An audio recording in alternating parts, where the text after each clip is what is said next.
What is going on, everyone? Welcome to another interview here on Top Rope Writing. My name is James Lascuola, and this week, my guest is not just a senior writer and editor for Nerds and Beyond, not just a co-host of Tag Talk on Fightful Overbooked, and not just a published author, but also the timeline's foremost Hung Bucks fan, Haley Miller. I love that intro. I did not know where you were going with that. I was like, wow.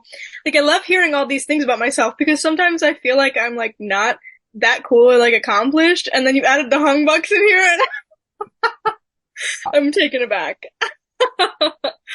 I knew with like coming up with the intro, I knew I had to shoehorn that in somewhere because I was looking down my questions. I'm like, oh, I can't figure out where to fit this one anecdote, but I really want to do it. I love it so much. It's the best intro anybody's given to me. Hey, I'll take that any day of the week, but all the same, Haley, how you doing? I'm doing great. I'm happy that you asked me to do this. We talked about it before we went live, but this is our first time even like talking to each other like this. So I'm excited. Thank you for having me. Oh, and my pleasure, my pleasure. Yeah, I do think that's crazy where it's like we've talked in various venues, but this is actually the first time we are talking like voice to voice rather than just over timeline or Discord. But man, I mean, just to jump straight into it, I mean, I always love bringing in varying different perspectives, in wrestling or out of the ring. For example, I mean, you are very much in tune with AEW, while I am very much, stuck to the indies. Mhm. But, the one thing I really wanted to kind of just dive right into and into the meat and potatoes of, I mean, you are representative of, women in this predominantly male media space that we both take part in. But so I wanted to start off this early onset of the interview. I just want to take the back seat here and, if you would like to just share your experiences being a woman in this space, I mean, I would be more than happy to just sit back and listen. Man, I mean, where do I start? I think so. My 2 year anniversary in wrestling media is this December. And it's not something that I ever thought that I would do or make a career out of. Like I do entertainment, uh, writing and media full time. But yeah, 2 years ago, I was really burnt out with the direction that my career was going and my writing, and I just wasn't happy with anything I was putting out.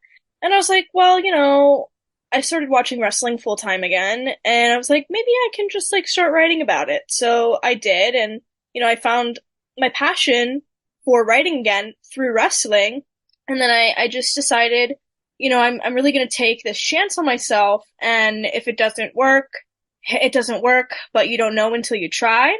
So I had the opportunity to get in contact with Cass at Body Slam, and I credit a lot of my start to Cassidy because I had no experience writing about wrestling or even like talking about wrestling. I applied to a bunch of places, and I never heard back, which like in hindsight totally understand. I had zero experience. Um, but so there was that, and then I very quickly, surprisingly, after that, had the opportunity to work with Fightful Overbooked. I had a show on there called Demo Divas, that Kylie and I were a part of. And then, yeah, now we have Tag Talk, and here I am, and it's been kind of a crazy ride. I feel like there are some people in this space that, unfortunately, that I've worked with, aren't maybe the best. And I never thought that like, I would go through something like that because coming from entertainment, I just felt so protected, and like the environment is just so different, and wrestling media is like such a lawless place. So, so yeah, but I really try to support all the women in this space because there's so many doing so many great things and writing and broadcasting and, there are shows, podcasts, all of it. I love supporting the women in the space, especially the ones that supported me so early on. Well, most definitely. And I mean, I do like from having seen kind of how you go about things, you definitely walk the walk as much as you talk the talk as well in that, supporting and uplifting end of things. Thank you. I appreciate that. I really try because I feel like, you know, there's a stigma on women in this space. And, as we've seen in recent weeks, um, with certain, companies in wrestling media, you know, seeing women get taken advantage of, it sucks. It really blows. And the mindset that, only one person can succeed, I don't have that mindset. Like, I believe that, we all grow together and we're all in it together and there's no reason that we all can't sit at the table. I never, I guess, understood that mindset. Now, with all this being said, I mean, kind of two-part question here, but how far are we from where we need to go, and what are some steps that you'd say we'd have to, be taken to get there? In media, Yes, yes. see, because I feel like we get so far ahead and then something happens and it's like three steps back and it's really frustrating. I think I think we're on a good track and I think that now more than ever, um, a lot of women are willing to speak up about their experiences in this space and, make it known that the behavior is not going to be tolerated. And, a lot of women, even before I got in this space, have tried to voice, their frustrations with this and their gripes. But I feel like it wasn't being heard for some reason. So it's nice that a lot of, men in this space are taking it more seriously and listening and taking that step back and, highlighting women's voices. So I think we're on a good track, but unfortunately, a lot of these places are owned by men. And there are very few that, are operated by women. So I think that that's a step that I would like to see more women working together, maybe not necessarily creating like wrestling media conglomerate, but I think just working together, I think that would do a lot for, like moving forward. Listen, I ate dinner right before this, and when you eat and like you just get like your brain just like starts shutting down. I'm just listening to myself talk and I'm shutting down. So I'm so sorry if that answer made zero sense. Oh no, I completely understand where you're coming from. I mean, I do, it does really just take, just two regular sets of eyes to where I can go on the timeline right now and I'm sure to find, articles written by more people that look like myself rather than, I'd have to search maybe just a little bit more to find more people like yourself, Haley. And I do think it would be better to be able to find more people like yourself out there in a writing. Yeah, and especially, women of color, like, I'm a white woman, so I can only speak to my experiences, but I do see a lot of my fellow, female creators that happen to be women of color not getting the same opportunities. And that's also very frustrating, or, they're being placed as like the token woman at some of these places. And I hate that because they work so hard and I see it and it sucks that like it's not being recognized as much as it should. And so I think that's another reason why I really try to drive that home and really support and uplift them, especially. I think that that's so important. Absolutely. And I appreciate you, sharing all of this. Thank you for letting me, because honestly, nobody has ever just like asked me that and just like let me go. Oh, I don't want to shy away from any of the issues like that, but one thing I do want to bring up, which I think is, incredible, which I mean, this past August, you had a huge opportunity to take part in media for SummerSlam, but like, what was that whole experience like for you? Oh my God, insane. I mean, I don't even have words to describe how I'm feeling about that still. Like it feels so surreal that I even had that opportunity. Cause like I said, I've only been doing wrestling media for 2 years. So to be able to even be in that room with people that I look up to and just respect so much and just see all the women in that room, especially, it was just so motivating and inspiring. and I never thought I would get that opportunity. When I was younger, I wanted to work backstage with WWE. Like that was my dream. Like I wanted to get into broadcasting and I wanted to do like backstage segments or like I wanted to be like the Renee. And it didn't happen that way and it's fine. But like I feel like, this was the next best thing for me and it was such a dream come true. I still can't believe that I even had that opportunity. Yeah, I had to say, I mean, just following your whole trip, I mean, like seeing that you got, not only, Zoe Stark, but getting to talk with, Shayna Baszler and Baron Corbin, like I'm just, I'm on the sidelines for sure, but I'm stoked to see it. You like, it's like they say, you love to see it. And it's like, so I didn't even know that I was going to be doing any like interviewing or anything until the last minute. Like I had brought all my equipment just in case because they didn't tell me and I wanted to be prepared. And then the night before, I was like, man, I guess I didn't get it because I had gotten invited to a media event like earlier that day, but I wasn't in Detroit yet, so I couldn't do it. And I was like, man, if that's my only opportunity, like I'm gonna be upset, but like, I'm still excited to be here and, learn and have this experience. And then I'm literally about to put my head on the pillow and I hear my email notification go off and I'm like, oh, I'm just gonna check it just in case. And it was, and I sat up for 3 hours prepping for the media day.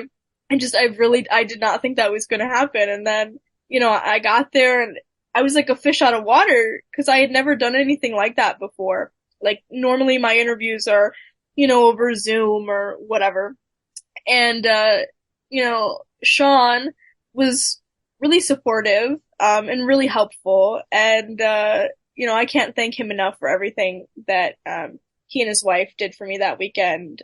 It meant a lot because I feel like, that's another thing. The support.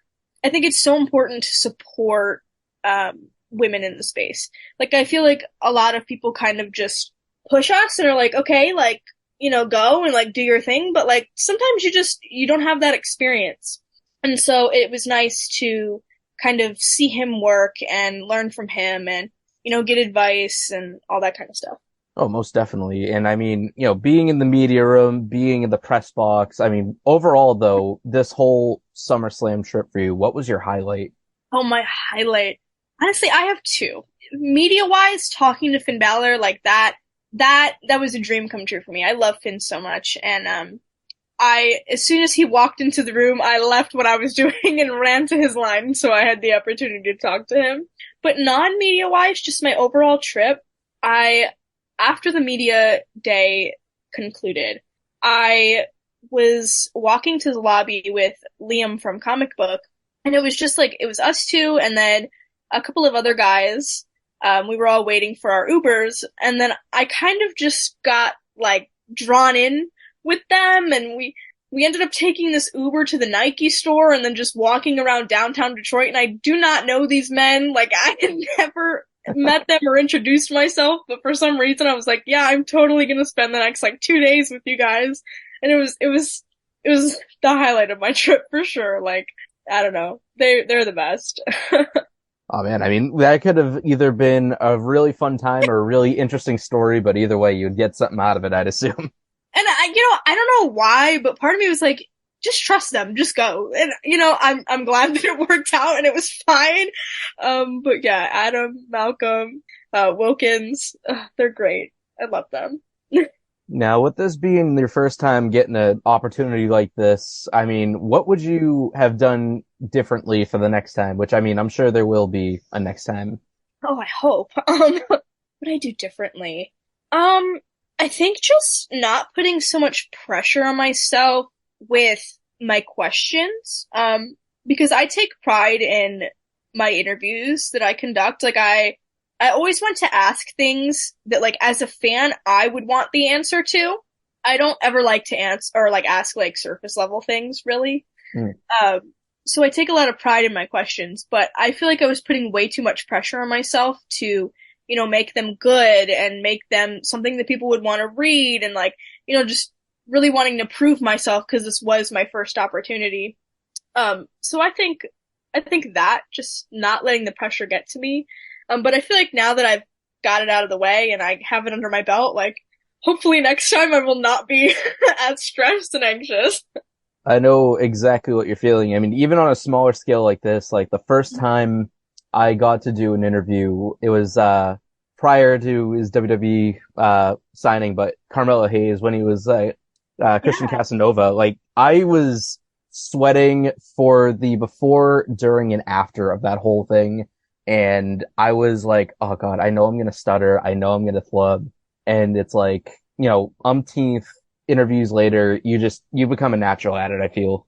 Yeah, and my first interview that I ever did, I mean, at Nerds, it was like 4 years ago, and I was brand new. I was literally a baby, and I was the same way, a flubbering little mess, so anxious. My hands were clammy, but like you said, you do more and you gain experience, and you're more comfortable, on screen or on the phone and just talking to people.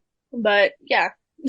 Now, kind of shifting gears here to a Monday highlight and one of my personal favorite workday listens, getting onto Tag Talk on Fightful Overbooked with your co-host, the lovely Kiley Fuller.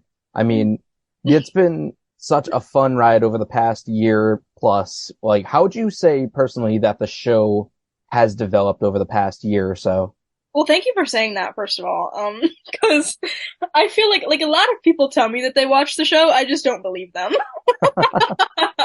Because we're kind of a chaotic mess. But to answer your question, I would say, I don't know, like our friendship has evolved so much. When we started Tag Talk, we had only been friends for a couple of months. Like it wasn't that long. So we really kind of banked on our on-screen chemistry to get us through. But I feel like, yeah, our friendship has developed so much, and it's the highlight of my week as well. I love getting to plan the episode and, film it and have our like post-show debriefs every week. So I would say that, but I think just like the flow of the show as well. Like when we first started, like we really wanted like a structure to the show. Like, first 20 minutes, like we're going to talk about like indie stuff.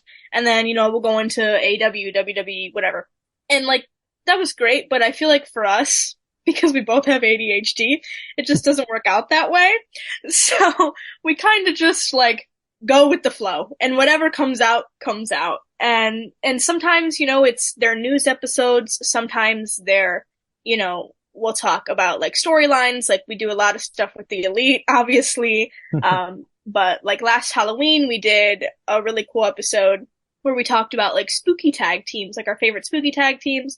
So we love to just do like stuff like that. But yeah, I would say definitely our friendship is the one thing that I feel like has evolved the most. And honestly, I'd certainly at least love to hear that because, you don't want to, it sucks to find out that like, you're listening to a show or watching a show and there's just, no good feelings behind the scenes. You kind of want to, when you can tell that your hosts are having fun, like you kind of enjoy it a little more, I feel.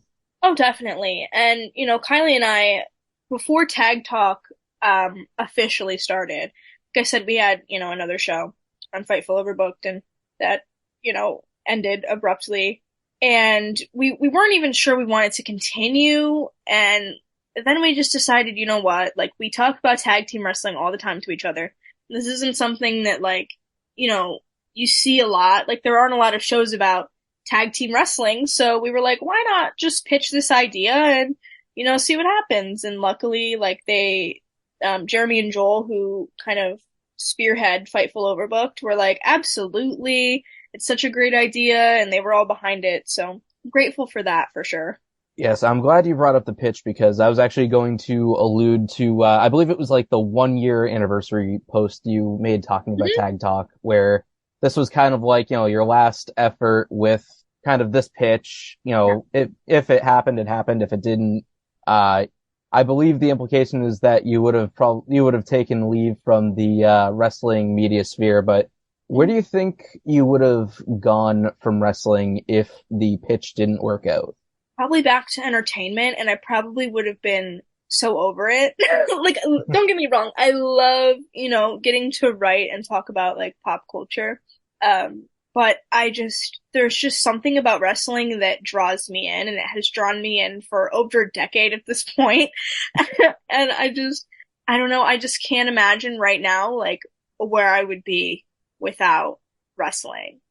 But yeah, like you said, like this was my last ditch effort, and I feel like I've had a lot of those in wrestling media, and every time I say that, something good happens and it just keeps me here. So I don't know. I mean, I know that feeling all too well, and I'm sure I'm not the only one who thinks this, but I mean, I'm certainly glad that you're still in the media space. Thank you. I am too, mostly because, like I said, I really want to focus my attention on supporting women and uplifting them and doing more shows with them, or, bringing them on to nerds and, giving them the opportunities that, I feel like they deserve, and they're not receiving. I really want to do stuff like that. Now, kind of keeping in the mood and spirit of tag team wrestling, because I myself have always loved tag teams and tag wrestling. I mean, I'm glad that there's, your show that's strictly, tag teams, but I'm going to hit you with a bit of a tough one here. Who is your first favorite team, your current favorite team, and your all-time favorite? Ooh. Oh. Okay. So my first favorite was the Hardys. I remember watching them growing up, and I just was so captivated by them. And when I got back into wrestling like 10 years ago, I was watching like Jeff Hardy compilations in algebra class, which I definitely shouldn't have been doing, and that's probably why I failed. But, girl math.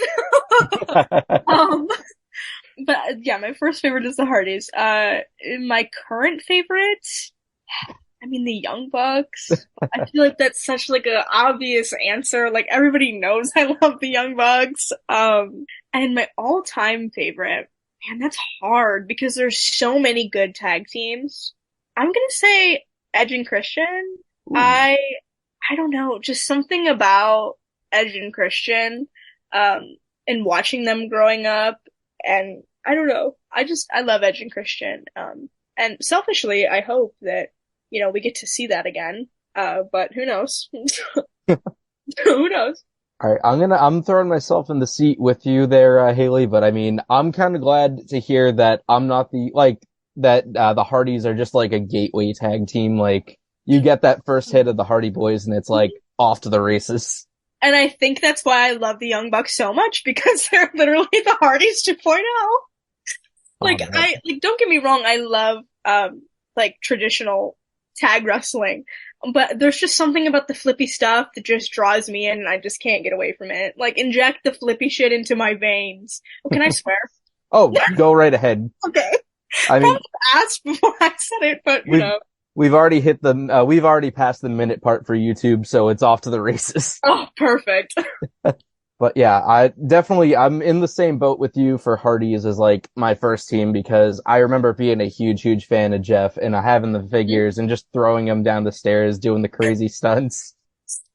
But you mean your Jeff figure do like swanton bombs off the stairs? I love from like the top stair railing down to like the bottom of the landing. I love that.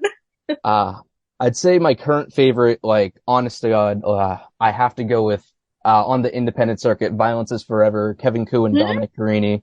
Well, I mean, they have, just in my opinion, it feels like they've taken like the fundamentals and basics of like a tag team being able to split the ring and work down opponents, and just, it's a science with them. It's like, I love watching a Violence is Forever match on the indies. Yeah, and they're a team that I feel like they deserve so much more. And I know a couple weeks ago when FTR had announced that they were gonna like do this like open challenge thing, I was like, man, I would love to see FTR versus Violence is Forever. Like, I think that would be so good. Oh my God. That is one of my dream ones. Like, I love FTR. Like, I've grown to become an even bigger fan of them. I mean, even since they were in, NXT, and they were known as the Mechanics when they first started coming out. I mean, them doing that and then having just awesome freaking matches with Gable and Jordan and having all these awesome technical battles and then coming to AEW and having all these huge tag matches and then being there for Briscoe's FTR2 in Mass. Like, sorry I'm nerding out here, but like Go this ahead, it's your show. but like they bring something awesome to the table that I feel like Violence is Forever can match on the indie level, and I really just want to see that happen. Oh, 100%. Like, I love seeing, styles clash. No pun intended, I guess. um, Between tag teams like the Young Bucks and FTR. But I also just love seeing, like, a classic technical tag match. And I feel like we need to see more of that, especially in AEW. And definitely on the independents. I feel like, you know, the Young Bucks definitely influenced the generation of tag teams on the independents. I'll just say that. And I'll say too, for my probably my all-time favorite tag team, I mean, just in that same vein as like honestly an in-between the Hardys and Violence is Forever, but the Motor City Machine Guns, Chris Sabin and Alex Shelley, like I the first time I saw them in a tag match together, I honestly never seen that level of synchronicity and just a team being able to fire on all cylinders so perfectly. Like honestly blew my mind even more when they had the series of matches with the Bucks as Generation Me. Like that's going back. It is. But I agree. I love Motor City Machine Guns. And what's crazy is the first time that I saw them live was at when they did, was it All Out last year? They were there. They were definitely there.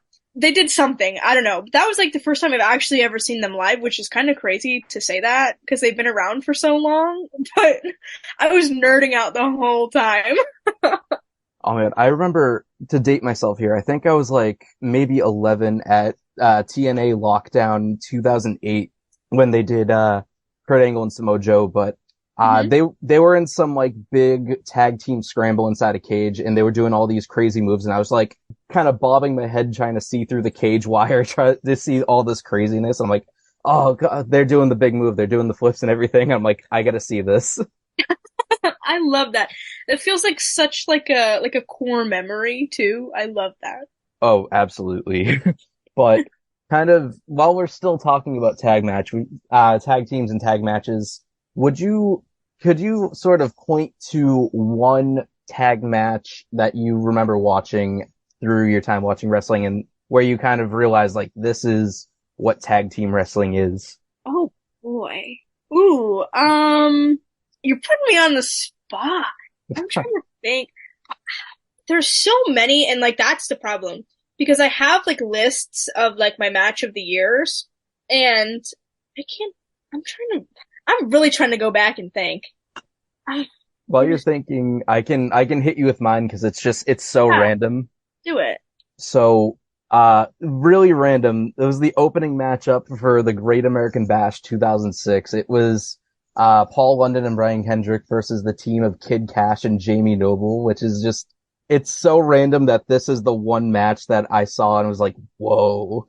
But, like, watching the way Noble and Cash, like, cut off the ring, for some reason, it just, like, it clicked in my brain. I'm like, wow, this is incredible. And I think I can kind of bring that full circle to why I love Violence is Forever, but like just watching that and watching kind of the back and forth and build up to like the big comeback really kind of blew me away. Sorry, I was taking a sip of water. um, but okay, I have mine. And I can't believe I forgot this. But you know, like when people ask you something and like you just immediately forget everything, like that's just what happened to me. Oh, exactly. But I'm gonna go for, I guess, recency bias. Uh, Hangman Adam Page and Kenny Omega versus the Young Bucks. That match that they had is just so good in terms of storytelling and just their in-ring psychology, which we don't see a ton of from the Young Bucks nowadays.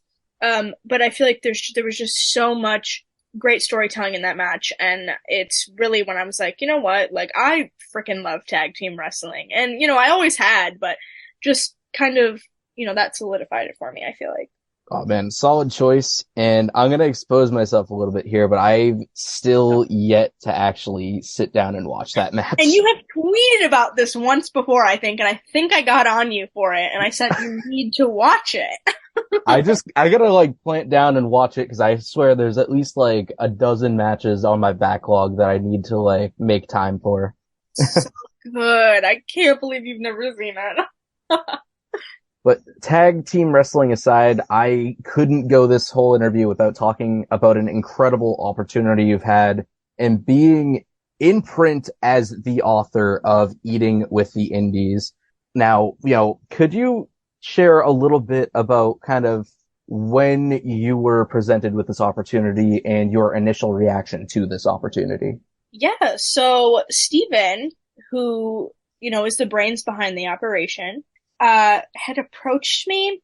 I want to say it was a year ago now, or a year in November, I think. And he was like, hey, I'm putting this project together. It's a book with a bunch of independent wrestlers celebrating, the independent scene and, bringing each other together with food. And I was wondering if you would like to, do the bios and like interviews and stuff for the cookbook. And I was like, absolutely. Like, I didn't even think twice about it because I just loved, the message behind it and, taking that money and, investing it back into the wrestlers. I loved, the concept and I said, absolutely, of course. And, you know, I, I've always wanted to be a published author. It's something that I never thought I would be able to do. Um, but I envisioned myself, publishing like fantasy novels, not like wrestling cookbooks, which is so crazy. Um, but it was so fun, and it was still such a labor of love and a test of honestly my willingness to to just I don't know do that because it's there's so much that goes on behind the scenes of creating a book that I guess I never realized because, we only ever see the finished product of something. Like, we don't necessarily see the process behind it. But going through that, I have such an appreciation for anybody that writes books, especially for a living. Like, I cannot imagine doing that, but I would love to do it again. So, Now, with this kind of, being your first time in print and authoring a cookbook, what was your approach to putting this all together? oh man, I wanted to make sure that I, did as much research as I could about everybody. Because there were a lot of wrestlers that, I'll be honest, like, I don't really know that well. And I didn't want to do them a disservice when talking about them and making it, seem like they're less important than other people in this book. Like, I wanted everybody to feel important. And I listed, their accolades, and just all kinds of stuff. Like, I just wanted everybody to feel appreciated in this book, and not just the wrestlers. Like, we had other people involved in this book too, like Jimmy Deacon, and some other people. And I just, like I said, I really wanted to do everybody, proud, I guess. Well, I really got to say, you have a really strong mix in here of not just talents like Billy Starks and Effie and Mickey Knuckles and Jeff Cannonball, but a really awesome variety of different dishes as well. There's, the one thing that really has my eye that I'm really going to have to buckle down and give a shot to is, where is it? Right here. I got the book right in front of me. Casey Kirk's Catal Buffalo Chicken Egg Rolls. Like, that sounds really, really good, and I'm looking to get my cooking skills up, and I think I might have to give this a shot. They are so good. I love making like anything into like an egg roll. Like, I love making like mac and cheese egg rolls. And so when I saw that she was doing that as her recipe, I was like, "Oh, I need to try this immediately." And it was fantastic.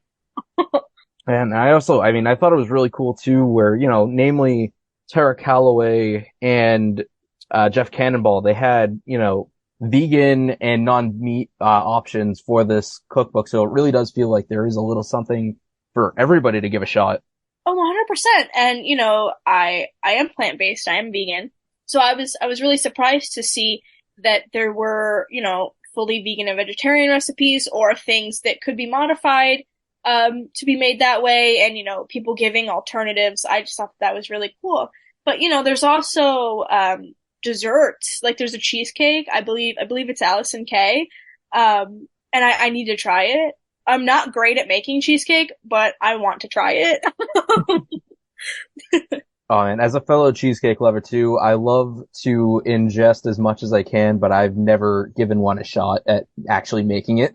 I made I made like a tart version of one, and it was like a non-bake cheesecake, Hmm. and it went pretty well, but I don't know if I could do like a baked cheesecake. I think I'd be too scared. Yeah, it definitely does feel like it's a bit of an art, but Yeah. I mean, while we're at the topic of this food, I mean, have you gotten to try any of the recipes in the book yet? Well, like I said, I've tried Casey's egg rolls. I tried the I think it's PB&J burger or the peanut butter burger. That was actually surprisingly really good. I don't think I've tried anything else yet. I'm keen to try the meatloaf though, and I want to try Tara's queso really badly because I love a good non-dairy queso. And I haven't mastered it, so I want to try her recipe. Oh man, honestly, as someone, I'm open about it. I mean, I do eat meat. I can stand to eat, less meat or whatnot and, give vegan a shot, which I mean, I had a little bit in college because that was like the only way to get a good meal at my dining hall. Oh And yeah, I by, understand. by all means, I mean, it's not bad food at all. Like when it's prepared, like well, it's really, really flavorful. But I love a good queso overall, so I'm definitely going to give that a shot, the vegan queso. Well, and yeah, like, you can fully modify that to, your dietary preferences too. And I think that's why I love this cookbook so much because like you said, there's such a variety, but you can modify it to your tastes, which is I like. I'm a big modifier. Now, with putting everything together, how long did it take before you were you were officially satisfied and good with the final draft of what you were working on? I would say it took from November to around my 23rd birthday, so I want to say it was like 6 or 7 months. And Stephen really gave me the floor and just kind of let me run with how I wanted to do it. But I did, get feedback from him, and he loved the ideas that I had. So it took 7 months from start to finish, I want to say, because I think it came out in June-ish. So yeah, I want to say about that long. But I would totally do it again. So Oh man, good to know. And the one thing I really wanted to leave off with before we really take this things home is something, that we're both involved with, and it's something that I've really come to enjoy, and that is the little writers Discord server that we've put together, which, I mean, thus far, it feels like we've really got a strong and fun community of all different types of writers in our server. But really, I'm gonna kind of circling back to the beginning. I'm gonna take the back seat on this one, and I would love it if you could talk about this Discord. yeah, so it's the Discord. It was originally good. I had an idea where basically when Twitter or X or whatever you want to call it was going down in the hole, I wanted a place for writers to be able to support each other and share each other's work and boost it, sort of like I guess like a Facebook type deal, like a social networking platform for writers. And I fully intended on making like a website or something if I could have figured out how to do it. And I think I posted something in my like Twitter circles or something, and James had seen it and was like, I've had this idea for a while too, and I would love to get this started. And you had presented the idea of a Discord, which I thought was really cool because it's a free platform to use, so it doesn't cost anything, and we can monitor it, and I use Discord for work, so it honestly was great because I didn't have to like use a different platform. I feel like I'm always using like 10 different platforms during the day. Mhm. Um, so yeah, and it's been great, and just the variety, like you said, like we have wrestling writers in there, but we also have, people that I worked with at Nerds and Beyond in there, and just such a great variety and such supportive people. I love that, we have channels where people can just go and, get advice from other writers, or, we boost each other's work, or we'll just have like our daily general chats. Like it's really a highlight of my day, and I'm glad that we started it. And we kind of have been building this nice little community. Oh, certainly. I couldn't agree more. And, kind of on my end, I kind of got the idea because I ended up in a similar Discord server for wrestling artists and graphic designers. Mhm. And, as someone who's trying to like kind of bump up my graphic design game, being like a one man, production house, like I've gotten a lot of help there and I've gotten a lot of encouragement and positive and constructive feedback that wasn't like, people just dumping on my stuff. And Mhm. so for the longest time, I was like, I really want to do something like this for writers because like, I saw some kind of tweet not too long after it's like, you don't want to see yourself in competition with the people, well, in your space. You want to have peers. And I like that really just, that resonated with me. So when you posted that in your circles, I'm like, okay, this is the time to like try something. And at least, if we start it up and it's small, it's small. If it grows, it grows. But either way, like having that network, I feel is like just so important and so cool to have. Oh, 100%. And, I would love to, see it continue to grow. But I'm happy that we have this little community, and it's nice, to be able to help other people out. Or like I've even gotten ideas from so many of them, in there, and just inspiration, especially from people like Corey and Omar. Like they're always putting out really great, content, and Graps, of course. Though he hasn't written in a while, but he writes really great stuff. And I'm a big supporter of him, as Love, everybody love knows. you, Graps. Oh, we love Graps. I also really do want to stress until I'm blue in the face and really emphasize that there is, if you're listening at this point and you're interested, there is no hurdle for entry. There is no, need to be strictly a wrestling writer, an entertainment writer, or a sports writer. You can be, on the indie side, like really super focused like myself. You could be like Haley, who's covering, AEW and doing, pop culture stuff. You could be someone that just likes to write in their personal time. You could be someone that's looking to write a book. Like we want everybody to like just come in and network and talk and, like grow with us. Come on in, we'd love to have you. Especially aspiring writers, because I feel like, there's such a camaraderie in, stuff like that. And I feel like when, or at least I can speak for myself, when I was coming up and writing, I had no idea like where to go, where to get started. And, a lot of us have connections, and I would love to help anybody. And I'm sure James is the same way. And pretty much anybody in that Discord, we're there to help each other, support each other, learn from each other, and grow together. And so, yeah, it doesn't matter if you're, an esteemed journalist, or you write in your free time, or you want to become a writer. Everybody is welcome. Well, I'm certainly going to leave an invite link when this goes up for anyone that would love to join. But all the same, Haley, it has been phenomenal to have you here this evening to chat. Please let the people know where we can find you, where we can support you. The floor is all yours. Oh man, I always suck at the plug thing. I always let Kylie do it. But you guys can follow me on Twitter or X or whatever at HALEYANNE _. I almost forgot how to spell my own name. Um, I do wrestling writing and nerdy writing, as I have mentioned throughout this, at Nerds and Beyond. So if you guys want to check out that stuff and support me, that would really be awesome.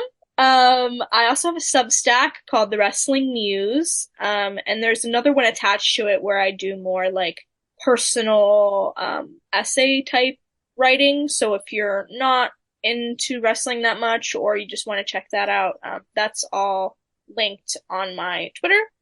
Um, Obviously, we've been talking about Eating the Indies. Um, that is available to purchase on Amazon in hardback and Kindle.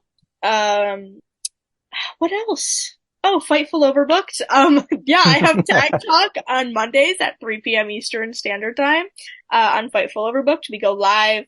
We're always talking about tag team wrestling news, or just like the happenings and or big moments, or just really anything that we feel like talking about. So you can check that out, as well as all the other amazing content over there from some incredible content creators. I think that's it. I think that's it. All right, Haley, thank you so much again for coming by for this interview, and thank you all for listening to another Top Rope Writing interview.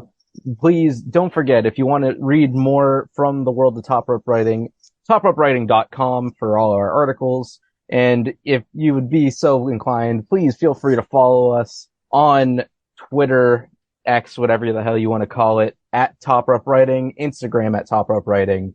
And be sure to follow on YouTube, Spotify, and Apple Podcasts for further interviews from Top Rope Writings. But with all this being said, I'm James Lascuola, and we'll see you all on the next one.